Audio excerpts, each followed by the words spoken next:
Ежегодно диагноз инсульт ставит 500 000 россиян. Это острое нарушение кровообращения в мозге, которое может привести к необратимым последствиям. Чаще всего к нему приводят сердечно-сосудистые заболевания, которые и провоцируют закупорку кровеносного сосуда или его разрыв. Делится на два вида, то есть это ишемические и геморрагические. Геморрагические сопровождаются у нас кровоизлиянием в участке головного мозга, ишемические – омертвением части головного мозга.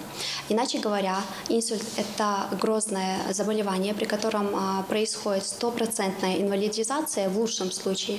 В худшем, к сожалению, великому, приводит по большей части к летальному исходу. Правильное питание, регулярная физическая нагрузка, отказ от курения – лучший способ избежать инсульта – профилактика. Держать руку на пульсе нужно и в отношении уровня холестерина и сахара в крови, артериального давления. В рацион питания нужно ввести овощи, фрукты обязательно, потому что овощи и ряд фруктов, они богаты калием, который необходим для сердечной мышцы.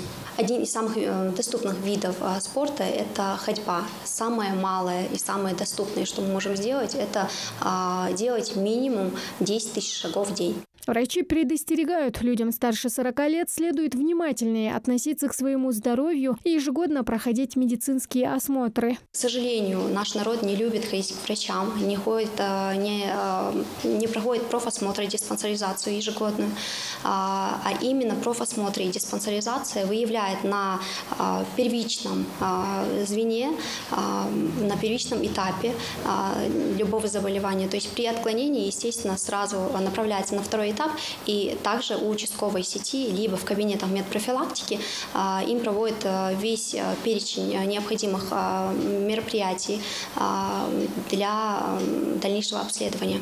Инсульт – одна из главных причин смерти и инвалидности как в мире, так и в России. Треть людей, перенесших его, каждый день нуждаются в посторонней помощи. 20% не могут передвигаться самостоятельно. И лишь 8% выживших возвращаются к прежней жизни и работе. Тамара Хшагульгова, Асхат Пелакиев, Новости 24.